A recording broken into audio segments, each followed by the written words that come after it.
Bonjour à toutes et à tous, c'est Arca. Aujourd'hui, nous nous retrouvons dans la 96e partie du cours sur les espaces topologiques. Donc aujourd'hui, nous allons nous intéresser à la sigma-compacité. Rentrons alors dans le vif du sujet. Donc soit ET un espace topologique avec E non vide, et soit A une partie de E. Et donc pour G non vide et deux rondes appartenant à U de G et B une partie de G, soit la propriété sigma C ronde de GT ronde B qui nous indique qu'il existe CI pour I appartenant à grand I appartenant à comp ronde G puissance grand I tel que cardinal de grand I est inférieur ou égal à Aleph 0 et B est égal à l'union pour I appartenant à grand I des CI. Donc A est dit sigma compact si et seulement si sigma C ronde de TA est vérifié. Autrement dit, A est réunion dénombrable de parties compactes. À présent, démontrons que pour toute partie A de E, A appartient à comp ronde E implique sigma C ronde de ETA. Donc soit A, une partie compacte de E quelconque. Donc, considérons CI pour I appartenant au singleton A appartenant à comp E puissance singleton A tel que, pour tout I du singleton A, CI est égal à A. Et cardinal du singleton A est égal à 1 qui est inférieur ou égal à Aleph 0. Donc, nous avons sigma C rond de ETA. Conclusion établie.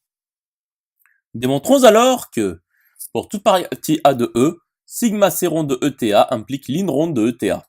Donc soit A une partie de E telle que sigma C ronde de ETA est vérifié quelconque.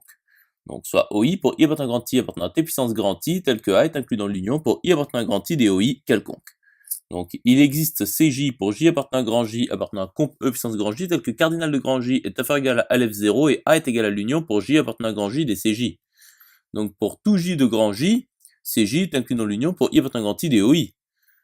Et donc pour tout J de grand J, il existe grand K inclus dans grand I tel que cardinal de grand K appartient à une étoile et CJ est inclus dans l'union pour K appartenant à grand K des OK.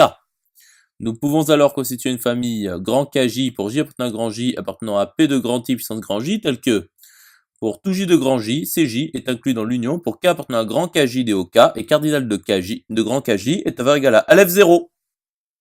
Poursuivons la démonstration.